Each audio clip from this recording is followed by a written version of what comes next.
আমি আমার মা বাবা গ্রামেই থাকতো, আমাদের গোপালগঞ্জ এখানে। তো আমি এরকম ভাবে, আমার বাবা মানে খুব নেশাখোর ছিল, অ্যাডিক্টিভ টাইপের, মানে খুবই। তো আমার আরো 2টা ভাই হয় আগে, আকাশ, বড় ভাই আকাশ, ছোট ভাই তমা। আমি আর কি মেঝো, আমি হই। তো আমার যখন আমি হই নাকি, তখনই নাকি আমার বাবা আর বাবাই নাকি আমার মার উপরে মানে খুব টর্চার করে যে কেন একটা মেয়ে হইলো। একবার নাকি আমাকে মানে ছুঁড়ে ফেলে দিয়েছে বাগানে। আচ্ছা, হ্যাঁ। তো এখান থেকে তোমার বাবা পেশায় কি ছিল? পেশায় কিছুই করতো না, মানে জেলের ছিল, কখনো মানে জেলের কাজ করতো, কখনো এটা করতো, কখনো সেটা করতো, আর অল টাইম নেশাই করতো। মানে আজকে খাওয়ার মতো খাবার আছে, কালকে যে কি হবে তার সেটা মানে সে ইয়া করতো না। তো যখন আমার বয়স আস্তে আস্তে বাড়লো, 1.5 মাস হলো, তো আমার আবার আমার মারা হচ্ছে 4 বোন, আমার মা হচ্ছে সবার ছোট, আর আমার খালা হচ্ছে 3 নাম্বার আর কি। তো আমার খালার বিয়ে হয়েছে, তার বেবি কনসিভ হচ্ছিল না, অনেক বছর হয়ে গেছে বিয়ের, তো এইভাবে একটা চাপ ছিল। তো হওয়ার পরে সে গ্রামে যায়, শুনে আমার কাহিনী যে নেক্সট আমার কি হবে, আমার ফিউচারের কথা চিন্তা করে সে আমাকে নিয়ে আসে। 1.5 মাস বছর বয়সে নিয়ে এসে নিজের মেয়ের মতোই লালন পালন করে। আর আমার আম্মু, মানে আমার আম্মুর যে আছে না, যে কখনো আমার প্রতি যে একটা মায়া তৈরি হবে যে না ও আমার মেয়ে, ওর একটু এক্সট্রা কেয়ার করতে হবে বা ওর একটু খোঁজ খবর নেই, এরকম কখনোই হয় নাই। ঢাকা শহরে যাই, আমার খালা ঢাকায় গুলশান 2 থাকে, তো ওইখানে আমি লালন পালন হই। তো আমার মার আবার একটা ছেলে হয়, তো সেই ছেলেটা এখন আমার বাবা কোথায় ধরতে গেলে এখনো বাচ্চা আছে কি মারা আছে আমি যাই না, কারো খবরই তেমন একটা যাই না, শুধু মার খবর জানি। তো মার আর কি বিয়ে হয়ে যায়। ছোটবেলায় আমার খালা খালু যে মা বাবা, তাকেই আমি মা বাবা বলে চিনতাম। তো আমাকে খুব আদর করতো, মানে আমি কিছু একটা মুখে বলার আগে, আমি খুব শৌখিন, কিন্তু মুখে বলার আগে মানে আমাকে সেটা এনে দেওয়ার জন্য সবসময় ট্রাই করতো। বিয়ে হয়েছে কি একটা লোক বিডিআর বলে, যে আর্মি বিডিআর রিটায়ার্ড হয়েছে, তার আগে আর একটা ওয়াইফ আছে, একটা ছেলে আছে অনেক বড় ডিপ্লোমা ইঞ্জিনিয়ার কমপ্লিট করছে, আমার মাকে আর কি বিয়ে করছে যে কোনো কারণে। তো ওই ঘরে এখন একটা মেয়ে আছে, নাম সাদিয়া, 10-11 বছর বয়স।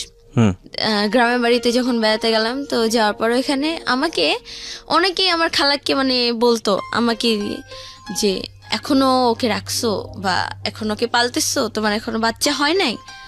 তো আমি এগুলা জাস্ট কেয়ার করতাম না, মানে বুঝতামই না কেয়ার কি, বুঝতামই না যে কি। তো আমাকেও জিজ্ঞেস করতো যে তুমি কি ওনাকে এখনো মা বলতেছো বা এখনো মা বলে ডাকো? তা আমি বলছি ডাকবো না, কাকে ডাকবো, আপনাকে, ওনাকে না মা বলে ডাকলে। তো বলছে আচ্ছা ঠিক আছে। তো এরকম আসতো, আমাকে এসে দেখে যেত। আচ্ছা, মানে আপনার খালাকে আপনি মা বলে ডাকতেন? হ্যাঁ, মা বলে ডাকতাম, বিকজ আপনি ওখানেই বড় হয়েছেন, তো ওনাকে মা হিসেবে জেনেছেন। জি, তারপর তারপর এভাবে আস্তে আস্তে আস্তে আস্তে মা যে খালা, সে মানে সে অনেক মডার্ন ছিল, তো সে আমাকে পালছে খুব শৌখিন ভাবে, অনেক আদর আল্লাহ দিয়ে। তো ফার্স্টে ভর্তি হয়েছি বাড়িদারা শিশু মঞ্চ কেজি অ্যান্ড হাই স্কুলে, ওইখানে ভর্তি হইলাম, ওখানে পড়াশোনা। তারপরে পাশে যে Kalachandpur high school and college, ওটা এখন সরকারি হয়ে গেছে, তো ওইখানে 10 পর্যন্ত আর কি পড়া। তো এরকম আমি যখন ক্লাস 5-এ পড়ি, আমি ক্লাস 5-এ আমাদের কালাচাঁদপুর স্কুলে ভর্তি হই। তো ওই স্কুলে ভর্তি হই, তো তখন আমি আমরা আবার দেশে গেছি, গ্রামের বাড়িতে বেড়াতে গিয়েছিলাম, তো ওইখান থেকে আসার পর শুনি যে সে বেবি কনসিভ করছে।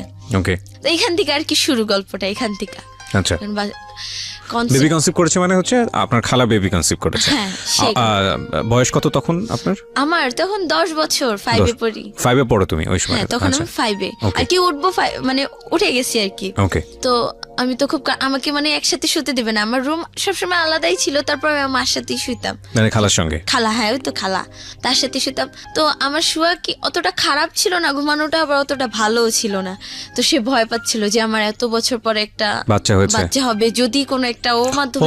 আচ্ছা, মানে কনসিভ করার পরে তোমাকে আলাদা একটা রুমে দিয়ে দিয়েছে যে তুমি ওখানে ঘুমাও। আচ্ছা, মানে সবকিছু আমার আলাদা হয়ে যাচ্ছিল আস্তে আস্তে। তো এরকম তো আমি খুব কান্নাকাটি, মা আমি তোমাকে ছাড়া শুবো না, মা আমি তোমাকে ছাড়া ঘুমাবো না, কিছুতেই না। তো আমিও তো যাবো না, আর সেও আমাকে যাওয়াই ছাড়বে, যে তোকে যাইতেই হবে, তখন তুমি থেকে তোকে যাইতেই হবে। তা সেরকম তো আমি যাবো না, খুব কান্নাকাটি করতেছি, যে আমার খালু বাবা সে আমাকে এতটা মারলো, লাইফের ফার্স্ট অনেক মোটা একটা লাঠি দিয়ে মারার পরে আমাকে আলাদা রুমে রাখলো। আমি এমনি পাই ভয়, ভয় পাওয়ার বলে কি আমি খুব কান্নাকাটি করলাম, সারা রাত আমি চিল্লাইছি, মা তুমি কেন আমাকে ছেড়ে দিলে বলো, আমি তোমার বুকে শুভ মা, মানে অনেক কথা বলছি। পাশে তখন টিন সেট বাসা ছিল, তো তো পাশের রুম থেকে আর কি শোনা যায়।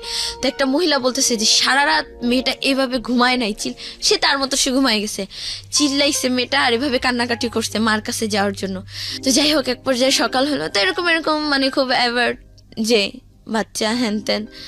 তো যখন বাচ্চাটা আমার মা আসলো আবার মাঝখানে, যে এখন তো সে প্রেগনেন্ট, কাজ টাজ করতে হবে, মানে আপন মা? হ্যাঁ, আমার যে আপন মা নাম সেলিনা। তো সে আসলো, আসার পর কাজ, ওই যে তার মেয়ে হয়েছে ওই ঘরে, মেয়েকে নিয়ে আসলো, আসার পর কাজ টাজ করতো। তো তখন আমাকে আমার মা একদিন ডাকে বলতেছে, জানো আমি তোমার কি হয়? হ্যাঁ, তুমি তো আমার খালামণি হও, তুমি আমার ভালো খালামণি, ছোট খালামণি আমার। না, আমি তোমার মা হই। মা হও? কেন মা হবো, আমার তো মা আসছে। বলছে না, আমি তোমার মা হই। তা বলছি কেন তুমি, মানে আমি মানে তর্ক করতেছি, খুব জিতছিলাম, কেন না তুমি আমার মা হও না, কেন বলতেছো এগুলো, আমি জানি তো হ্যান ত্যান। সে আবার আমার রুমে শুইতো, তো আমি তাকে শুইতে দিতাম না। আসলে কি, হ্যাঁ, ওনারা গ্রামের থেকে আসছে আর আমি ঢাকা শহরে থাকি, আমি কেন শুইতে দিব আমার সাথে? হ্যাঁ, আর আমার খালা কি, মানে আমার যে মা, আপন মা, সে আবার কি মানে একটু নোংরা টাইপের, মানে গ্রামের তো মানে অত কিছু বুঝতো না। 2 রুমের নেওয়ার জন্য আর কি আমরা ফার্স্টে টিন সেট না, এটা মোটামুটি ভালো একটা। তো যাই হোক আস্তে আস্তে, হ্যাঁ তুমি আমার সাথে ঘুমানোর জন্য, আমার থেকে একটু পটায় চকলেট বা এটা নেওয়ার জন্য, মানে আমার তখন ধারণা এটা ছোট তো, এগুলোর জন্য মনে হয় তুমি এরকম আমাকে ভাও দিচ্ছ, এক কথায় ভাও দিচ্ছ। বলছে না, আমি তোমার মাই হইতো। আমার নানু এখন নাই, মারা গেছে। আমার নানু বলছে কি, পুরাটা খুইলা বললো যে ওর আর কোনো সিচুয়েশন ছিল না, তোমাকে দিয়ে দিচ্ছে, তুমি 1.5 মাস তোমার মার কাছে ছিলা, শুধু 1.5 মাস ছিলা, আজ হয়তো তোমার মার কাছে থাকতে, এরকম তোমার 2টা ভাই আছে। তো আমি না ফার্স্টে কিছুটা বিশ্বাস করছি, কারণ আমার মা, আমার যে খালা, সে তাকে, আমার আবার একটা খালা তো ভাই আমার সাথে ছিল, পারভেজ নাম, তো সে খালা বলে ডাক দিছে। তো আমি ফাজলামি করে ডাক দিছি কি, হ্যাঁ খালা, হ্যাঁ দাও ভাত দাও। সে বলে হ্যাঁ তোমার তো খালাই। হ্যাঁ মা কি বলো, খালা কেন? না না ওই কিছু না। তো এরকম তখন একটা আসলো যে সত্যি মনে হয়। আস্তে আস্তে আমার মা আমাকে বলতে লাগলো, মা এটা ছিল, তুই পড়াশোনা করে অনেক বড় হ্যাঁ মানুষে আমার কাছে আসবি।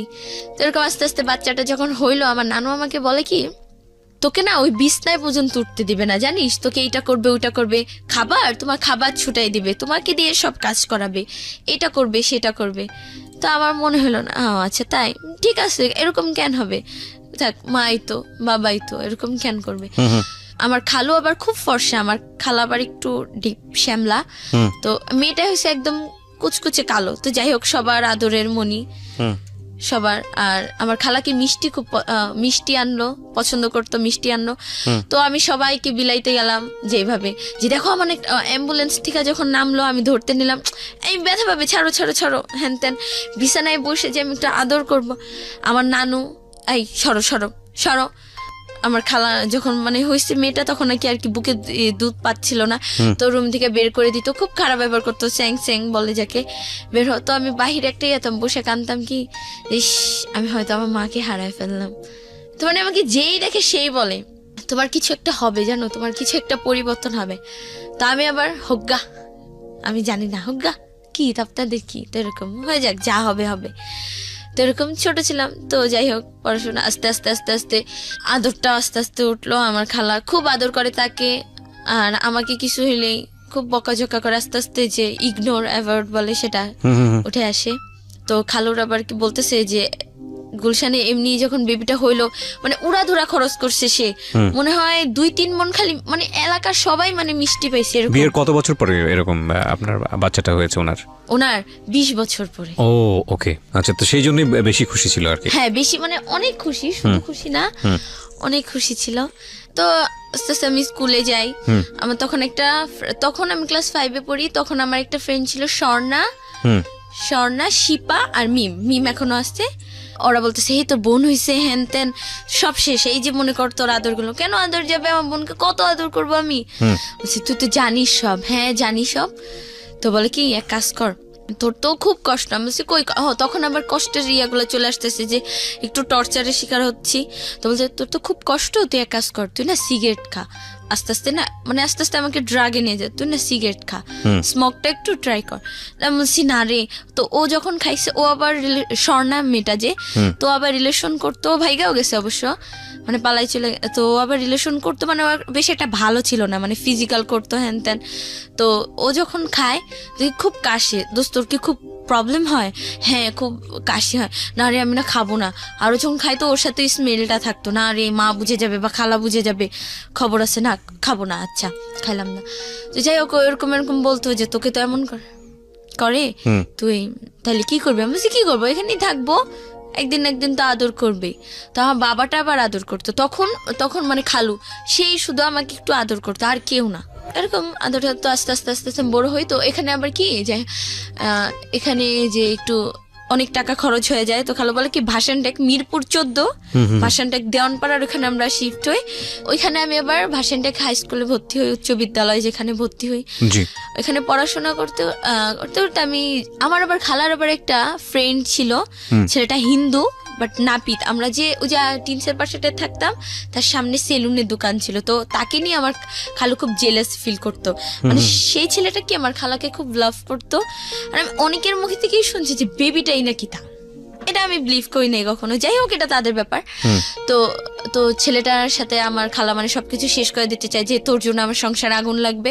তো আমাদের ওই বাসায় তো আসতোই, আগে আসা যাচ্ছিল, তো ওই ভাসানটাকে একদিন আসি, তো আমার খালা আমাকে ফোন দেয়া ধরাই দেয়, যেন আমি ঠিকানাটা বলি আমার মাধ্যমে আসে, জানি আর কোনো প্রবলেম না হয়। তো ধরা দেয়, হ্যাঁ মামুনি, আমাকে জান্নাতমণি, হ্যাঁ জানুমণি তুমি কই, কোথায় থাকো তোমরা এখন, আমাকে ছেড়ে চলে আসলা? হায় হায়, না আমরা তো যে দেওয়ানপাড়া আছি, হ্যান ত্যান, এই যে মরিয়ম পাড়া নাকি, এখানে একটা প্রভাবশালী মহিলা, এই তার এলাকা। হ্যাঁ, তো বলছে ঠিক আছে আমি আসবো তোমার সাথে দেখা করতে। তো এরকম আসতো, তো তাকে নিয়ে পাশের একটা মহিলা একটু প্যাচ লাগাই দেয় আমার খালু, তো ওইখান থেকে আমরা চলে আসি।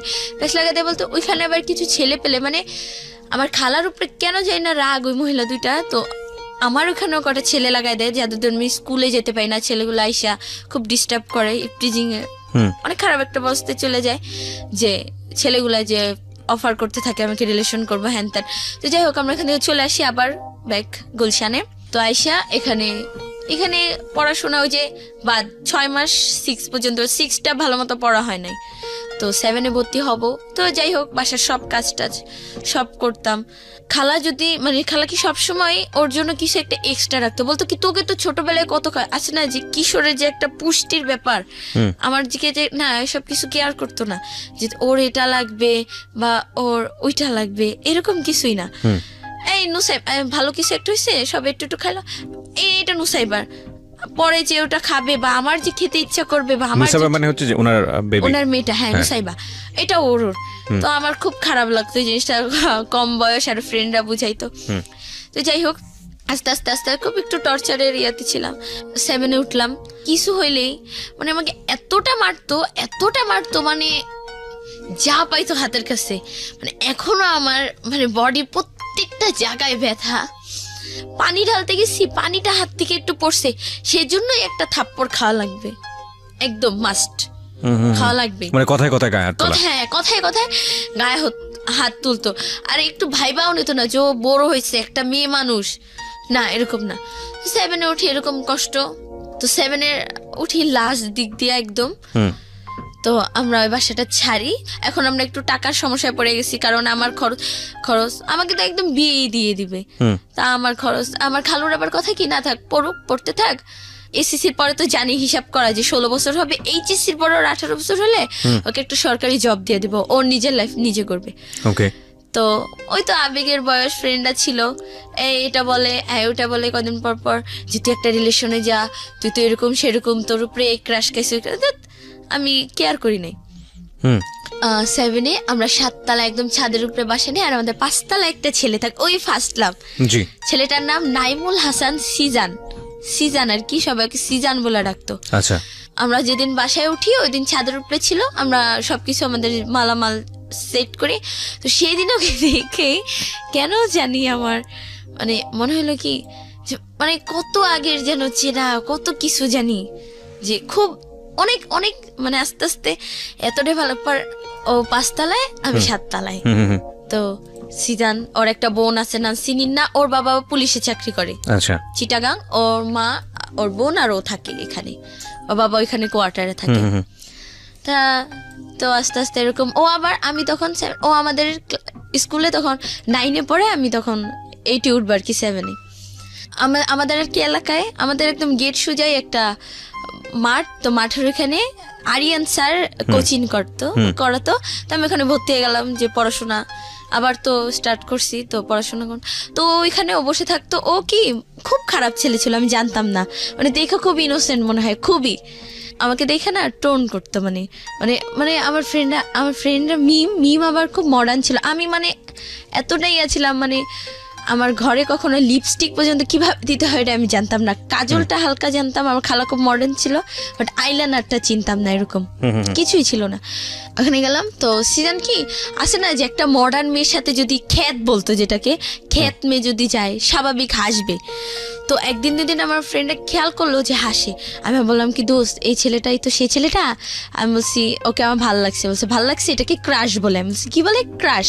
আমি বলছি আচ্ছা এটাই ক্রাশ? বলছে হ্যাঁ এটাই ক্রাশ। তো হাসে, তো বলে কি এই যে দেখছিস তোকে দেখে ও হাসে, ও তোকে লাইক করে, দেখ ও তোকে, কিন্তু ওকে দেখে হাসে যে ওর সাথে আমাকে ওকে দেখে হাসে, ও না তোকে দেখে হাসে রে, তোকে পছন্দ করছে, এই তো তোর ফার্স্ট লাভ এবার সাকসেস হবে। তো যাইতাম, তো 6টা থেকে 9টা পর্যন্ত হইতো রাত কোচিংটা। তো ওইখানে বসে থাকতো, তো আবার 8টার সময় চলে যেত। তো প্রতিদিন একটা এক্সকিউজ দিতাম, স্যার আমার পেট ব্যথা, এটা ওইটা, মানে আমি দেখা যাবো, দেখা বের হবো, দেখা ঢুকবো, দেখা বের হবো, তো এরকম। তো এরকম কোচিংয়ে তো স্টাডি করতেই থাকলাম। তো স্কুলে যেতাম, তো ও আর কি আস্তে আস্তে বুঝলো কিভাবে, ও ছাদে যাইতো, ছাদে ও মেয়েদের সাথে কথা বলতো ফোনে, ওর গার্লফ্রেন্ড মানে জিসান মেয়েদের সঙ্গে কথা বলতো, জিসান না সিজান, হ্যাঁ সিজান মেয়েদের সাথে অনেক কথা বলতো। আমি ওর দিকে মানে মুগ্ধ হয়ে তাকায় থাকতাম। একটা ছেলে কিন্তু বুঝে যে একটা মেয়ে তাকে ফলো করতেছে, ও যেদিক দিয়ে। আপনি ক্লাস 6-এ পড়েন? 7 ক্লাস 7-এ, ওকে। আমাদের ক্লাস হচ্ছে কালীচাঁদপুর স্কুল, তো এখানে মেয়েদের হচ্ছে 7টা থেকে ক্লাস 12টা পর্যন্ত, আর ছেলেদের 12টা থেকে 5টা পর্যন্ত। তো আমি আবার আরেকটা কোচিং করতাম ওই স্কুলের স্যারের এখানে। যাই হোক, তো আমি 6টা থেকে 6টা আর কি বাসা থেকে বের হতাম, তো 7টায় ক্লাস, তো 12টা এসে। তো আমি কি করতাম, আমাদের কি 12টার 10 মিনিট আগে একটু মেয়েদের ছেড়ে দিত, কারণ ছেলেরা ওইখানে মানে ক্লাসে প্রত্যেক ক্লাসে মানে ব্যাগ টেক রাখতো, তো 10 মিনিট আগে ছেড়ে দিত। তো আমি না 10 মিনিট পরে বের হতাম, মানে ঘোরাফেরা করতাম স্কুলে, যে ওকে একবার দেখবো। আর মিমকেও সাথে রাখতাম, দোস্ত তুই থাক, আমার হাত পা কাঁপে যদি কিছু একটা বলে। ও আবার খুব রাগী সিজান। আচ্ছা। আর মিম বলছে কি আরে হয়েই তো গেল তোর কানেকশন, তুই এত ভয় পাস কেন? ও আচ্ছা ঠিক আছে। তো তো আবার বলতেছি কি আমি আবার স্কার্ফ বানতাম, এই তুই না আর হিজাব বানবি না কেন? না তুই চুলে এখন একটু স্টাইল দিবি। তো ঠিক আছে দিব। তো কিভাবে দিব, কিভাবে চুল বানবো? প্রতিদিন আমি কি করতাম, আমার আবার একই বাসায় থাকতাম, তো মিম আর আমি, মিম আবার আমাদের বাসায়, তো হ্যাঁ কিভাবে প্রতিদিন স্কুল ড্রেসটা পরে বাস চিরুনি আর ব্যান্ড নিয়ে আমি ওর কাছে যেতাম, আমাকে একটু স্টাইলিশ ভাবে বেঁধে দিত। হ্যাঁ, আর এখন মুখে একটু পাউডার দিয়ে দিত, যে না বাবা এখন আর আগের মতো খ্যাত থাকলে চলবে না, এখন তোমাকে একটু মডার্ন হইতে হবে। তো ঠিক আছে। তো ও ছাদে যায়, তো আমি তাকাই থাকি, হ্যান করি ত্যান করি। তো আস্তে আস্তে না ছেলেটা বুঝতে পারলো, হ্যাঁ বুঝতে পারে না, আরো হাসে। এখন আমাকে দিয়া মানে একটু কথা বলে, যে এই মেয়ে, আর ওর ফ্রেন্ডরা আমাকে দেখলেই, নাইম আর সুহান 2টা ফ্রেন্ড ওর, তো এই সিজান, মানে আমি ঢুকবো স্কুলে দেখা হইলো বা কোচিংয়ে যাচ্ছে, আমাকে দেখে ওই সিজান মানে ডাকতেছি, কিন্তু আমাকে রেডিকেটেড করে, বাট ওকে আমি যখন দেখাতাম এই সিজান, মানে হ্যাঁ দোস্ত ভালো আছো, মানে ওর দিকে ইয়া করতাম, কি হলো ব্যাপারটা, আমাকে টিচ করতেছে না। তো এরকম আমি 8-এ উঠলাম, 7 থেকে 8-এ উঠলাম। তো ওঠার পরে 10-এ না 9-এ উঠলে তো খেয়াল নাই। তো ওই যে 1 বছর তো শেষ করে দিলাম, প্রেমে বলতেই পারলাম না কখনো। তো মিমকে বলে কি মিম দোস্ত ওকে তো একটু বলা উচিত, বলবি ও তো মাঠে থাকে, হ্যাঁ থাকে, তোর তো ফোন নাই, ফোন তখন আবার খালো আবার স্মার্টফোন একটা কিনছে। তো বলে কি তোর কি এফবি আইডি আছে? আমি বলি এফবি কি, আবার এফবি কি? বলে কি ফোন, মানে ওটা একটা সোশ্যাল নেটওয়ার্ক, ওইটা আবার কি? বলে কি ফেসবুক। ফেসবুক, হ্যাঁ ফেসবুকের নাম শুনছি। তো এফবি কি? আরে বাবা ওইটা সংক্ষিপ্ত রূপ। আমি বলছি ও আচ্ছা। বলে আইডি আছে? আমি বলছি এইসব কি, মানে তোর নামে একটা আইডি, হ্যান ত্যান বুঝাই দিল যে এটা এরকম আইডি। তো আমি বলছি না। তো আমার খালার ছোট ফোনটা আবার চালান যেত বাটন, তো এখানে জান্নাত মনি দিয়ে জাস্ট একটা আইডি খুলে দিল, ওকে রিকোয়েস্ট পাঠাইলাম, ওর আইডি নাইমুল হাসান সিজান, তো পাঠাইলাম, অ্যাকসেপ্ট করে নাই ও, কারণ এখানে কোনো পিক ছিল না বা তাই ফেক আইডি মনে করে অ্যাকসেপ্ট করে। তো এরকম বলবো আর বলা হয় না। ওই আমি আবার মাঝখান দিয়ে শুনতে পারলাম যে সিজান নাকি এতটাই খারাপ একটা ছেলে ছিল, মানে আমি সিজান পাগলের মতো ভালোবাসতাম, পাগলের মতো। মানে ও আমার আবার একটা কোচিং হলো 4টা থেকে 6টা পর্যন্ত, ও কখন নামবে আমি ওরকম দাঁড়ায় থাকতাম সিঁড়িতে, একাধারে দাঁড়ায় থাকতাম, ওর সাথে দেখা করব, ওর সাথে একটু কথা বলবো, শুধু একটু কথা বলবো ওর সাথে, ব্যাস এরকম। তো একদিন ও আমাকে মাঠে সবার সামনে, মানে আর ও সিজান ছেলেটা কি খুব গালাগালি করতো, মানে খুব আমার মাকে নিয়ে বাবাকে নিয়ে মানে খুব বিশ্রী ভাষায় গালাগালি করতো। তুমি জানলে কিভাবে তোমাকে গালাগালি করতো তোমার মা? আমি পাশ দিয়ে দাঁড়ায় আছি, ও পাশ দিয়ে যাবে আর গালাগালি করতে করতে মনে হয় কি আমার কানে শুনে যাবে আমাকে বলতে আবার যাচ্ছি। ইস, কেমন লাগে ওরে, ও কোনোদিন ওদের বাসায় কি আয়না নাই, ওকে কোনোদিন আয়না দেখে নাই। তো তোমাকে গালিগালাজ করছে কেন? মানে তোমাকেও পছন্দ করে না? পছন্দ করে না, বাট তুমি ওকে পছন্দ করতে খুবই। আচ্ছা আচ্ছা, ও বাই দ্য ওয়ে প্রিয় শ্রোতা, ও খুব অল্প বয়সী, ওর মতো করে গল্প বলছে, আপনারা বুঝতেই পারছেন, ঠিক আছে? হ্যাঁ বলো তারপর। তো যখন ওর কথা মনে পড়ে সারা রাত কান্না করি, দিনে তো ওই যে কাজ টাজ করি, সারা রাত একটু রেস্টের দরকার, সারা রাত কান্না করি, ওর জন্য দোয়া করি আল্লাহ ও জানি আমাকে একটু করে, মানে ও জানি আমার সাথে একটু ভালো ব্যবহার করে। আরে ভালোবাসলে কি পাইতে হবে?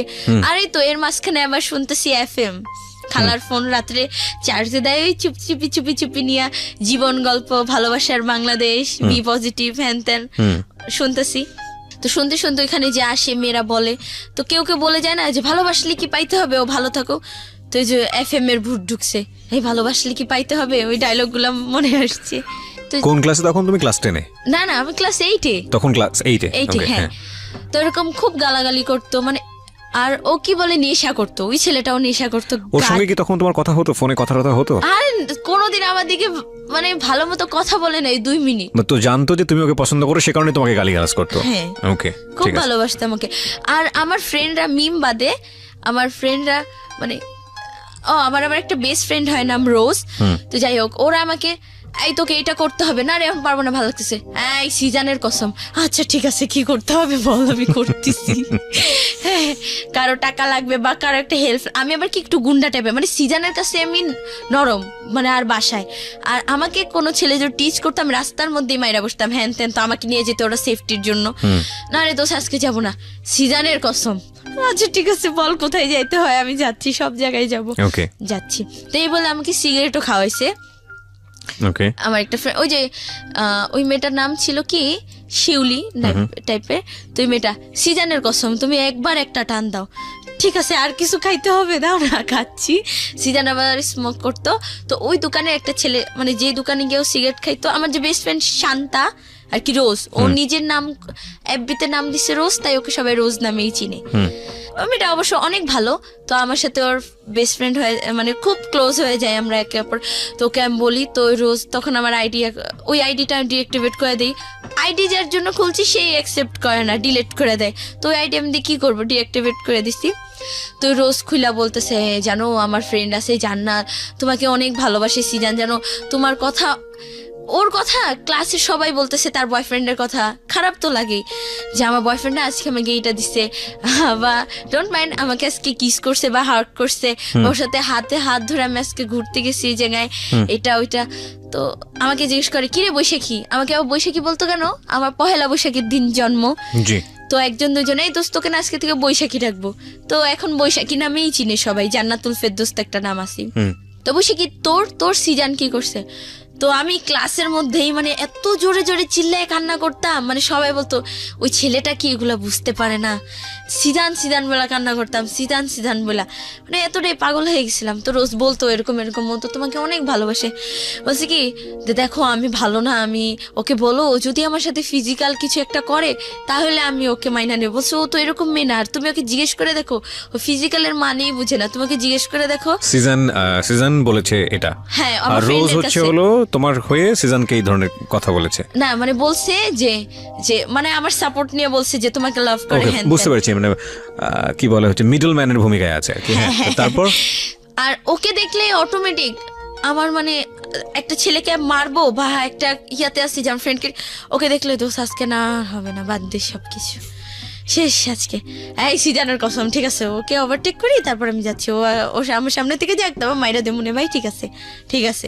তো এরকম আস্তে আস্তে আস্তে আস্তে ছেলেটা, তো আমি 9-এ উঠি, এইটি আবার রেজাল্ট কি ওই পড়াশোনা মানে পড়াশোনা একদম গোল্লায় যায় আমার, পাই 3.50 জিএসসি তে। আমার খালু তো খোটা, তোকে তোকে এত ইয়া করলাম হ্যান ত্যান, এ প্লাস পাইছে, এ গোল্ডেন এ প্লাস পাইছে, এ 4 পাইছে, তুই এত কম কেন পাইলি, আরো মার এই সে। আর সে হলো কি একজন যে বলবে আমি আমি পড়তে পারতেছি না, এটা হয়তো আমার ব্যর্থতা, কিন্তু না তোকে একদম সমাজ কি বললো সেটা, যে এই আপনার মেয়ে এটা কেন করলো, আরে আমার মেয়ে তো এটা করছে, কেন কেন আপনার মেয়ে কেন ভালো ইয়া পাইলো না, তো এটা নিয়ে আমাকে মারতো। তো যাই হোক 9-এ উঠলাম, তো আমি এসব কেয়ার করি না, পেয়ার কিয়া তো ডার না কিয়া, ভালোবাসতাম। সিজান করলাম, তো সিজান আমাকে, আমি আবার পরে এই যে এফএম শুনতাম, যে আপনাদের ইয়াটা তো শুনতামই, তো শুনতে শুনতে এখন আমার খালা কি বুঝে গেছে যে আমি রাত্রে ফোন ইউজ করতেছি, ফোন আমি কথা বলি না বাট এফএম শুনি।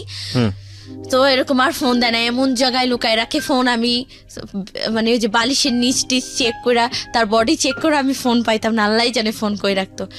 তো ফ্রেন্ড আমার আবার শান্তা কি ওর আবার একটু ফ্রিডম বেশি ছিল, ওর বোন আবার একটু মডেল টাইপের, তো ফোন ইউজ করতে স্মার্টফোন। ও আবার এফবিতে একটা ভাই বানায়, নাম নাইম ছেলেটার। তো তখন নাইম নামে ও নাকি ফেসবুকে ভাই বানাইছে, হ্যাঁ ছেলেটাকে, নাইম রংপুর থাকে। তো নাইম ছেলেটা, হে আমার না একটা ভাইয়া হয়েছে জানিস, তোকে তো সিজান এত অ্যাভয়েড করে, 2 বছর এমনিই চলে গেছে, এত অ্যাভয়েড করে, তুই একটু ভাইবা দেখ, তুই দেখ ভাইয়াটা খুব সুন্দর, ভাইয়ার গার্লফ্রেন্ড নাই, ছিল ব্রেকআপ হয়ে গেছে, নাম ঐশী, ওর নামও ছিল জান্নাতুল ফেরদৌস, কিন্তু ঐশী আর আমার বৈশাখী। তোমার কি লেখাপড়া করতে না, সারাদিন এগুলো নিয়ে কথাবার্তা বলতে? তো নাইম ছেলেটার সাথে আমার রিলেশনটা করাই দেয় বলতে কি, তুই দেখ তোর সিরিয়াস হওয়া লাগবে না, ভাইয়াটা সিরিয়াস হবে, তোর তো এত সমস্যা, ভাইয়াটা তোর খরচ দিবে, লাগলে তোকে ভাগাই নিয়ে বিয়েও করবে বাবা, তারপরও তুই দেখ কি হয়। তো এরকম আস্তে আস্তে 9-এ তখন আস্তে আস্তে ছেলেটা 1 মাস হয়, জানুয়ারি চলে যায়, তো আমি সিরিয়াস না, ছেলেটা সিরিয়াস হয়ে যায়। তো দেখ আমি মাঝখানে ব্রেকআপ করে দিই, ধুর আমি সিজানকে ছাড়া কাউরে না রে, এইসব ছেলে চলবে না, বলছি খুব ভালো, তো ধর তুই বাদ দে, তুই সিজানেরই পটা দেখ। আমি কি নাইমের কাছে যাবো, আমি পানি খাইতে গেল, ওই পানির গ্লাসে আমি সিজানকে দেখি, হ্যাঁ আরো 2 বছরের একটা মায়া পড়ে গেছে, আমাকে ছাড়তে পারবো না, তুই পারলে যা ছাড়গা, বা তুই নাইমকে ধরগা, হ্যাঁ আমার ভাই লাগে চুপ, দুজনের তো এরকম ঝগড়া। শান্তার বাড়িও হচ্ছে আমাদের গোপালগঞ্জ ওদিকেই, তো যাই হোক দেশীয় আরো ফ্রেন্ডশিপ। তো এখন ফোন দিচ্ছে না, এখন নাইমও বলতেছে না, আচ্ছা বল কি, আচ্ছা আচ্ছা ঠিক আছে তোর এফবি চ্যানেল লাগবে না, বল তুই স্মার্ট হবি না। তো শান্তা আবার আমার বলে কি, ওর বোন আবার বাইরে, মানে ওদের ফ্যামিলি অবস্থা অনেক ভালো, অনেক মা বোন সবাই বড় লোক খুবই। তো ফাউন্ডেশন বের করে, এটা তো সেটার নাম কি ফাউন্ডেশন, আচ্ছা এটার নাম কি আইলাইনার, ও আচ্ছা লিপস্টিক, আমি লিপস্টিক বলতাম না, লিপস্টিক বলতাম, তো লাইক তো বুঝলাম না এটা লিপস্টিক হবে, এটা ব্লাশন, এটা শেড, এগুলো দিয়ে কি করে, যে ওগুলো দিয়ে এরকম সাজে, তুই সাজে যাবি সিজানের সামনে, দেখবি ও তোকে, ও ডিসিশন চেঞ্জ করে ফেলবে, 2 বছরে যেটা না হয়েছে এই বছরে সেটা হবে, একদিন একটু সাজাই দে না, সাজাই দিল, মানে মাশাল্লাহ, মানে সেদিন আমাকে এত সুন্দর লাগতেছে, মানে যে কখনো সাজি নাই, আয়নার সামনে গিয়ে আমি বলতেছি কি, হ্যাঁ জান্নাত, হ্যাঁ এখন তুমি পারফেক্ট সিজনের জন্য, এখন তুমি পারফেক্ট, হ্যাঁ। আর সিজান সাজে আবার বলতেছি, হ্যাঁ জান্নাত তুমি তো জলপুরি ছিল, আমি তো বুঝতে পারি নাই তুমি এত সুন্দর, হ্যাঁ তো ঠিক আছে আমি সব ভণ্ডামি বাদ যাও, আজকে থেকে শুধু জান্নাতি, হ্যাঁ।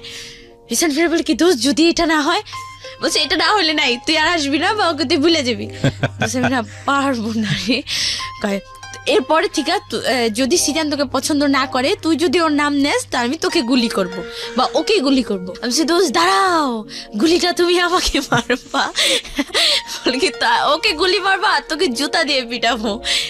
আর ক্লাসে আর এখন থেকে তো এরকম এত স্মার্ট হয়ে গেছি, মানে চুল আমার খুব বড় আর খুব কোকড়া ছিল, তো আস্তে আস্তে চুলের যত্ন নিচ্ছি। হ্যাঁ মানে এটা করছি, ফেসিয়াল করব, এটা করব, এই দুধ দিয়ে, দুধের সর দিয়ে, লেবুর রস দিয়ে, আটা চিনি এটা দিয়ে মুখে মাখি। আমার কালার তো কি রে ওর কি হলো, হ্যাঁ চুলের কালার কিনে আনছি, চুলের কালার করছি, চুলে সেই একটা হাইফাই অবস্থা। তো আস্তে আস্তে সিজান একটু ভাবলো কি রে ওর কি হলো, বাতাস টাতাস লাগছে নাকি সবাই। তো ক্লাসে যাই ওরকম কান্না করি, সিজান সিজান, আর দেখি কি আমি মাথা নিচু করে সিজান সিজান করে কান্না করতেছি, উঠে দেখি কি সবার হাতে জুতা, নাহলে সবার হাতে স্কেল। তোকে আজকে মেরেই ফেলবো, তুই কেন সিজানের নাম বলিস, ওকে তোকে ভুলতেই হবে। ভুলতে তো পারতেছি না, দূর মিয়া তোরা ভুলগা যা। তো ক্লাস 9-এ 13ই ফেব্রুয়ারিতে আমি ফোন কিনি। ফোন কিনি কি ওইখানে আবার তো কমিশনার জাকির হোসেন বাবুল, সে আমাকে ভাগ্নি বানায়, তাই জান্নাত তুই আজকে থেকে আমার ভাগ্নি। আর মাধুর্যন আমার একটা ফ্রেন্ড ছিল, তো মাধুর্য, শান্তা, ওই যে রোজ আর আমি বসে কি এই 3জন ক্লোজ ফ্রেন্ড হয়ে গেলাম। যেখানে যাই 3জন, ওয়াশরুমে গেলেও 3জন, সব জায়গায় 3জন। ক্লাসে একজন বই না আনলেও 3জন যারাই যেতাম, আর 2জনের বই হয়তো অন্য কাউকে দিয়ে দিতাম বা লুকানো থাকতো, এরকম এত ক্লোজ ছিলাম। তা আমিও টাকা নিলাম, মামা ফোন কিনবো, 8-9 হাজার টাকা নিলাম, সুন্দর একটা স্যামসাং ফোন কিনলাম। যা আজকে থেকে আমারও একটা এফবি আইডি হবে পার্সোনাল, আমিও FM শুনবো, হ্যাঁ মন দিয়ে শুনবো। তো যাই হোক ফোন এফবি আইডি খুললাম।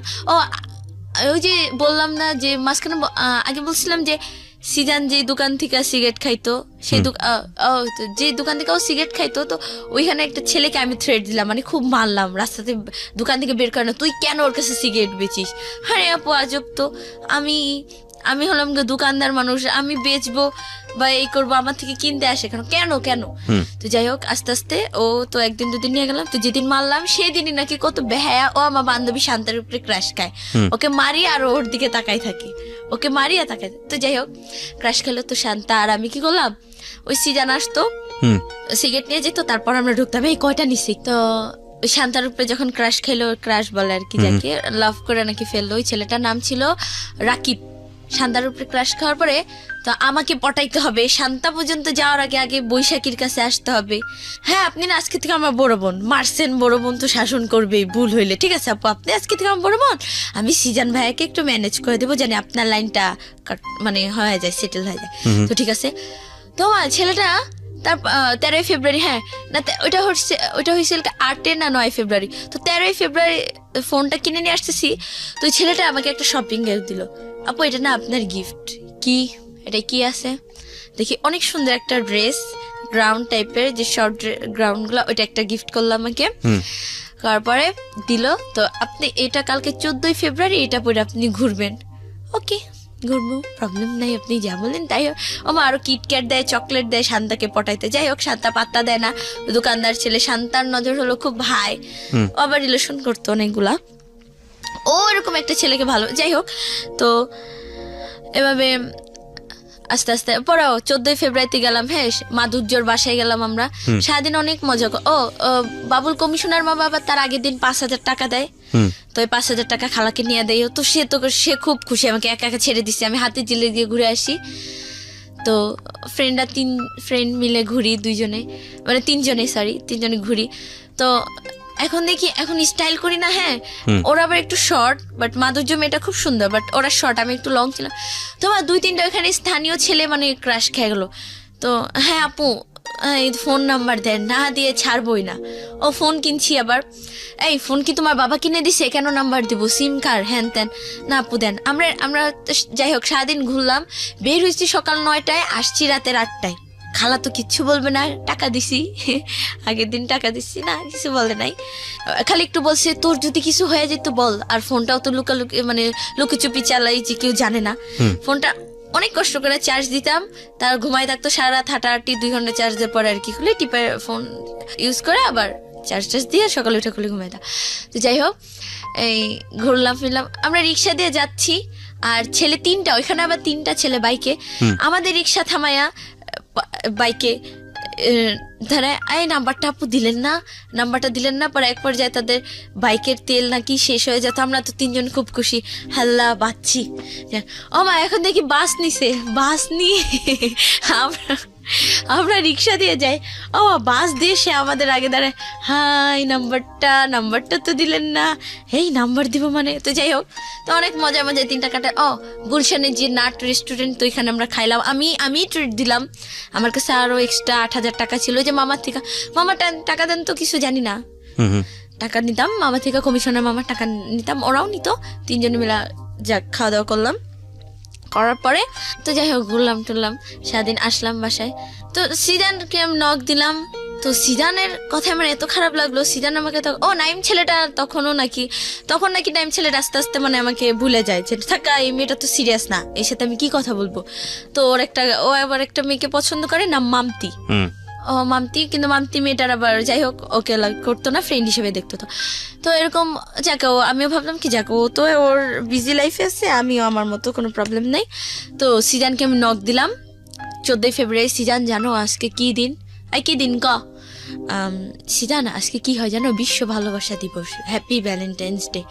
আজকে হ্যাপি জুতা দে, তাও কার জন্য জানিস? তোর জন্য। কেন সিজান আমি কি করছি বলো? আমার ওপর মানে সেদিন একদম ওকে জোর জবরদস্তি ফোনে এফবিতে কি করছি বলো? তোমার আমাকে ভালোবাসতেই হবে, কেন বাসবা না বলো? আমার মধ্যে এখন কি কম আছে বলো? কি কম আছে? বা আমাকে খারাপ অফার দিল, এটা করতে আমি ভাইবা দেখবো না বাবা, আমি এটা করবো না। তখন আবার এটা একটু বুঝি, ফ্রেন্ডদের সাথে চলে না এটা হবে না। তো কয়েকদিন পরে আবার নক দিয়ে বলতেছে, হঠাৎ ওই নক দিয়ে বলতেছে কি একটা ছেলে আছে, প্রেম করবা? সিজান আমি কেন প্রেম করবো? কেন তুমি আসো না? আচ্ছা ধর আমি কেন, আমি কি তোমার সাথে রিলেশন করবো? তোমাকে আমি বউ বানাবো না কি? চিন্তা করো না, এসব চিন্তা করো না। দেখো তা আমি ওকে ও আজে বাজে কথা বলো, নেশা করতো তো আবার আজে বাজে। তো আমাকে একদিন বল কি তুমি এক কাজ করো, ওয়াশরুমে যাও। হ্যাঁ, ভয়েস মেসেজ দিচ্ছে রাত্রে, হেডফোন দিয়ে খুব চুপি চুপি এফএম শুনতাম আর চ্যাটিং করতাম। তুমি যাও ওয়াশরুমে গিয়ে তোমার ফুল বডির পিকটা তুমি আমাকে তুলে তারপর আমাকে মেসেঞ্জারে সেন্ড কর। আমি বলছি কেন আমি দেখবো। তখন আমি না শান্তাকে নক দিলাম, দোষ কি করবো বল? বলছে আজকে তোর পরীক্ষা হবে যে তুই কে। আমি বলছি দাঁড়া, ঠিক আছে দাঁড়া।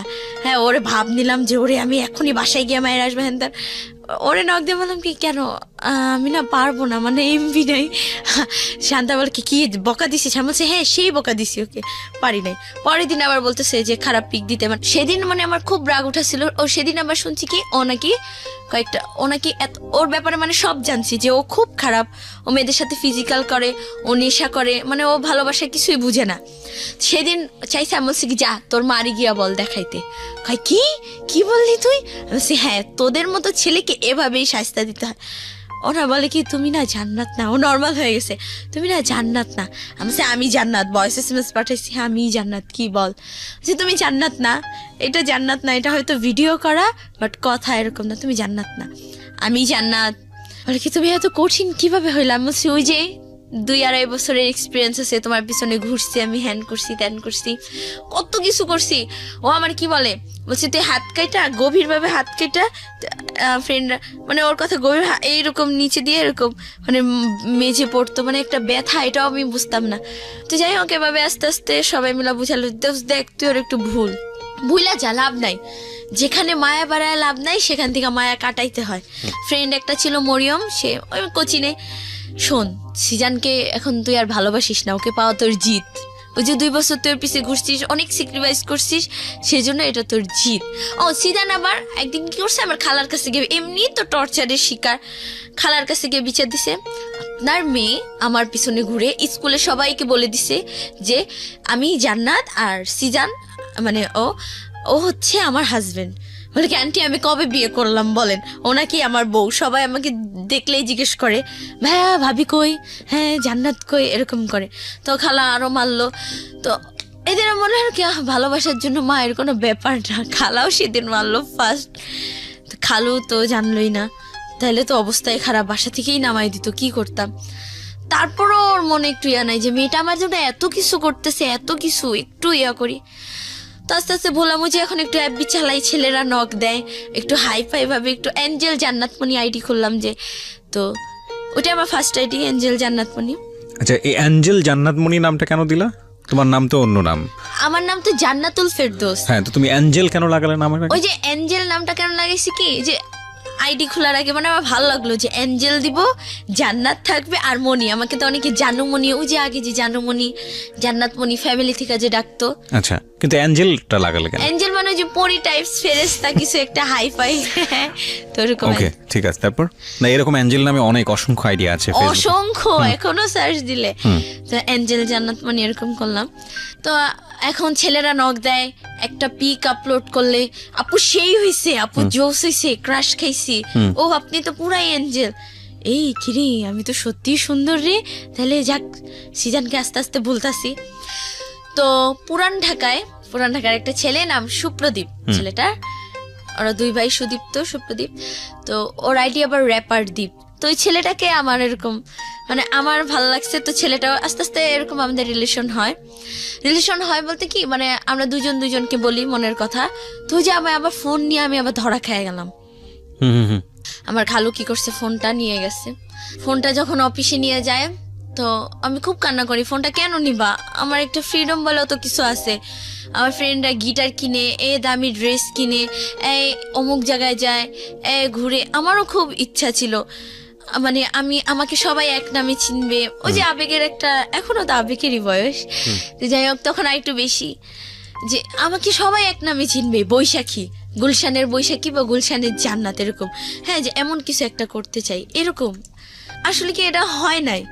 তো আমার ওই ছেলেটার সাথে যখন পরিচয়, তো ছেলেটা কি আবার ওই ছেলেটা সিজানের থেকেও বেশি খারাপ, সিজানের থেকেও বেশি নেশা করে, মানে এতটাই নেশা করে, মানে সে সব ড্রাগ নেয়। নেওয়ার পরে নাম কি ছিল ছেলেটার? সুপ্রদীপ। হ্যাঁ, ডাক নাম হচ্ছে দীপ। ও মাঝখানে আবার আমার নাইমের সাথে কন্ট্রাক্ট হয়। নাইম আবার কি করছে, মানে জেলাস ফিল হইতেই পারে, রিলেশন হোক আর না হোক। আমি আবার মাঝখানে সিরিয়াস হয়েছিলাম, দীপের সাথে রিলেশন আগে নাইমের সাথে সিরিয়াস হয়েছিলাম।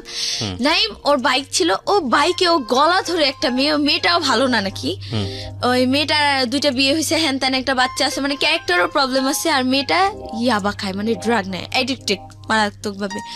ওই মেয়েটার সাথে ও গলাগলি ধরে ও বাইকে উঠে পিক তুলছে, আপলোড দিছে ক্যাপশন দিয়ে, জান তোমাকে অনেক অনেক মিস করি। এটা কি কোনো গার্লফ্রেন্ড ইজিলি মাইনা নেয়? আমি তো ওই পিকটার জন্যই আমি আজও রাগ। ও কেন ওই পিকটা আপলোড করবে? সীমা কে হয় ওর? সীমা আপন না জান্নাত আপন? না, ও বলে আমার ফ্রেন্ড, ও আমার বোন। চুপ থাক তুই। তেন ওকে ব্লক মাইরা দিছি, আমি আনফ্রেন্ড করে দিছি, যা ওর সাথে কোনো কথা নেই আমার। একটা মেয়ের সাথে ও কেন গলাগলি ধরে পিক তুললো বাইকে? তো এরকম সুপ্রদীপের সাথে রিলেশন হয়ে গেল 3-4 মাস। মানে ওই যে 3-4 মাস আবার গ্যাপ পড়লাম, তো তখন 9-এ গ্যাপ পড়লো। তো ও ফোন ওটা ভাঙ্গেই ফেলে। তো আমার ফ্রেন্ড আবার সজীব, ওকে বললাম, দোস্ত তো 2টা ফোন, আমাকে একটা ফোন দিয়ে দে। বলছি কি করবি? আমি বলছি কেন প্রেম করবো? ও আবার ফিটিং বাস, তুই ফিটিং আইনা দিতে পারবি? সেটা আবার কি? বলছি ওই যে ছেলেদেরকে থেকে টাকা টুকা নিবি, গিয়া বলবি ফোনে জাস্ট তুই কথা বলবি, যা করার আমি করব, তোর যা টাকা লাগে আমাকে বলবি। আমি বলছি দেখ একটু পাম্পট্টি মারি, দেখি ফোনটা দিলেই হয়েছে, তারপর তোরা আর চিঠি না যা সর। তো ফোনটা নেই, তুই ছেলেটার সাথে ইয়ে করি। তো ছেলেটা, সুপ্রদীপ ছেলেটা বলে কি, তুমি চলে আসো আমার কাছে, তোমার যা খরচ লাগে, যা টাকা লাগে আমি দিব। আমি বলছি দেখো, আমি কিন্তু প্রতিদিন ভাজা পোড়া খাই, আমার কসমেটিক্স লাগে, আমার প্রত্যেক মাসে ড্রেস লাগে, বলছি আমি সব দিব, তুমি চলে আসো। ঠিক আছে, চলে আসছি, মানে চলে আসছি লাইফে ফার্স্টে যে ভাইগে আসি। খালুরিয়াটা চলে আসছি কেন, আমার 9-এ যে মানে যে 8-এও বার্থডে সেলিব্রেট হয় না, 7-6-ও বার্থডে সেলিব্রেশন হয় না, তো ফ্রেন্ডদের হয় আর হয়তো আমারও খুব ইচ্ছা করলো, তো আমারও না খুব বার্থডে সেলিব্রেট করতে ইচ্ছা। তো আমার এপ্রিলের 14 এবার এপ্রিল মাস চলে আসে, ওই যে ফোনটা নিয়ে যেত মাঝখানে। বার্থডের কিছু, আমার নানিও আবার মারা যেত বার্থডের কিছুদিন পরে। আমার বার্থডেটা আরও করবে শান্তা মাধুর্য। হ্যাঁ, তো আমরা রেস্টুরেন্টে যাই, গুলশানে ক্যাফে ডিলাইট, ওখানে অনেক সুন্দর একটা কেক কিনে ওরা, মানে আমরা মোটামুটি ভালোই।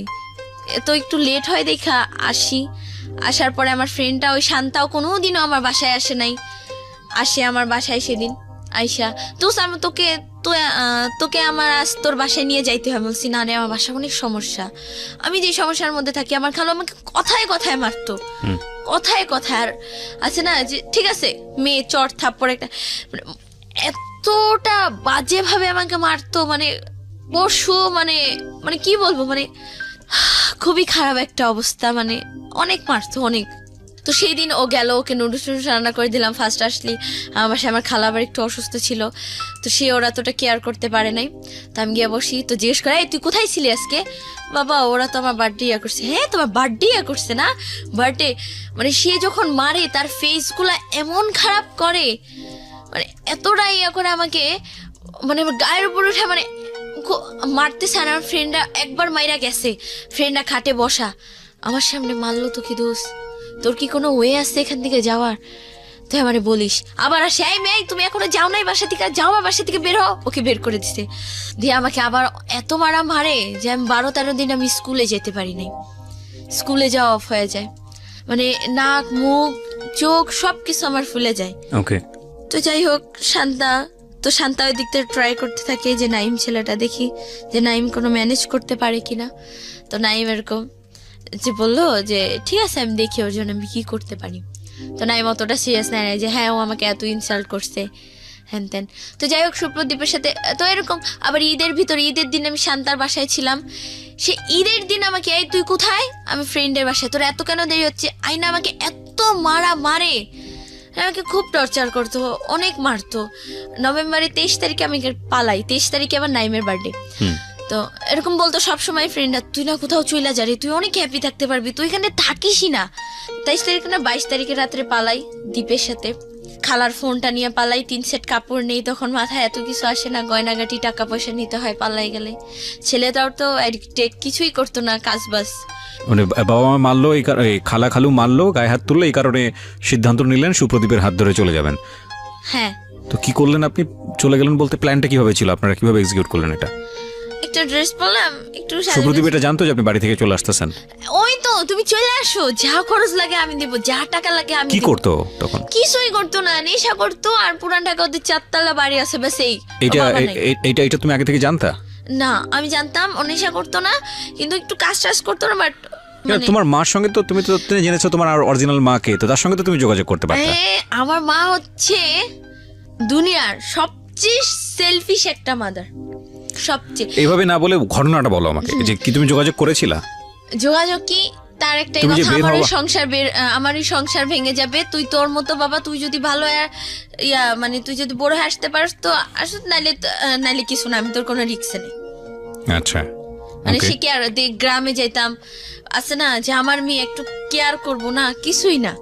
সে তার মতো সে। তো যদি কোনো ভালো ছেলে পাইতো, খুব টাকা পয়সা আলা ছেলেটা যেমনই হোক, তার সাথে মানে বিয়ে দিয়ে সে নিজের লাইফটা আগে সেটেল করতে। মানে আমার মা টাকা ছেড়ে দুনিয়ায় কিছুই বুঝে না, টাকার জন্য আমাকে সব করাতে সে বাধ্য, এরকম একটা অবস্থা। তো যাই হোক মার কথা বাদ। তো এরকম পালাই চলে আসি রাত্রে। আমি আবার গুলশান থেকেই যাই ডাইরেক্ট।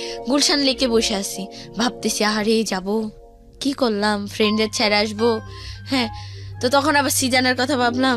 সিজান বলছে যে তুই কখনো সুখী হইতে পারবি না, হ্যান ত্যান। হ্যাঁ, তুই ওকেও যে আমি ইনসাল্ট করছি, যে তোর মাকে, ওই যে আমার যে খারাপ পিক চাইছে পরে ওর মাকে নিয়ে আমি কথা বলছি, যে তুই নিয়ে রাখ, অভিশাপ দিছে।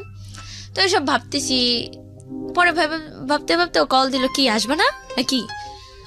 হ্যাঁ আসতেছি। পরে যাই হোক পুরান ঢাকায় গেলাম, বাবু বাজারে, কি মানে বাস দিয়ে নামলাম।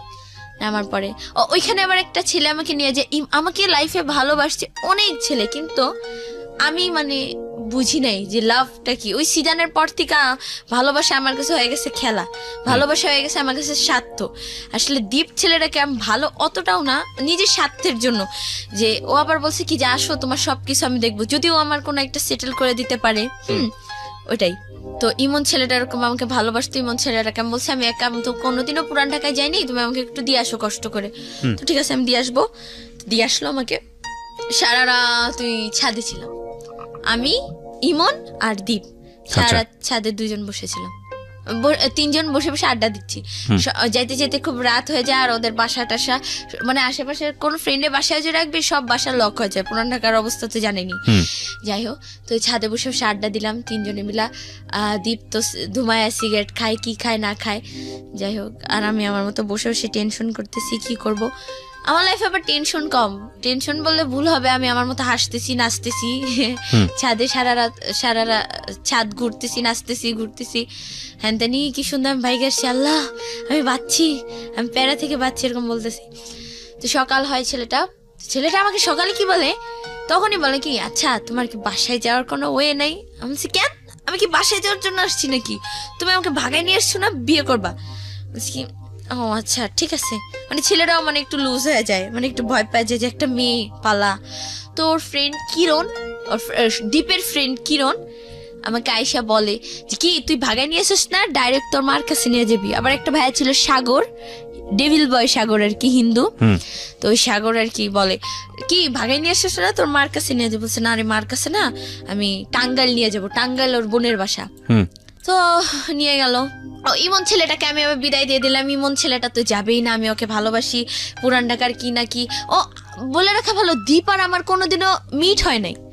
যেদিন ভাইগে আসছি সেদিনই দুজনকে দেখছি, ওই প্রোফাইলে দেখছি, পিক ভিডিও কলে কথা বলছি। ও এটাই ফার্স্ট টাইম হচ্ছে মিট ওর সঙ্গে। তো তো দেখলাম। তো যাই হোক, ও আবার আমাকে বললো যে আমি তোমাকে আমার ভালো লাগছে হ্যান ত্যান। তো টাঙ্গাইল যাচ্ছি আমরা, যাওয়ার সময় বাসে উঠলাম। তো আমরা সারা রাস্তা গল্প করতে করতে গেলাম। যার পর ওখানে বোনের বাসায় গেলাম। ও ছিল সবার ছোট, ওর বোন তো দেখলো যে ও নিজেই চলতে পারে না, ও আবার ভাগাই নিয়ে আসছে আরেকটা মেয়ে। ওর বোনের মাথায় তো বাস পড়ছে যে কিরে কি অবস্থা শুভ্র, তুই কাকে নিয়ে আসছিস? আপু আমি ওর ভাগাই নিয়ে আসছি, ও আমার ওয়াইফ হবে, হ্যান আমাদের বিয়ে দিয়ে দেন। ও বোনে তো সেই কান্নাকাটি, ওর মাও জানতে পারলো। ওর মা খুব অসুস্থ।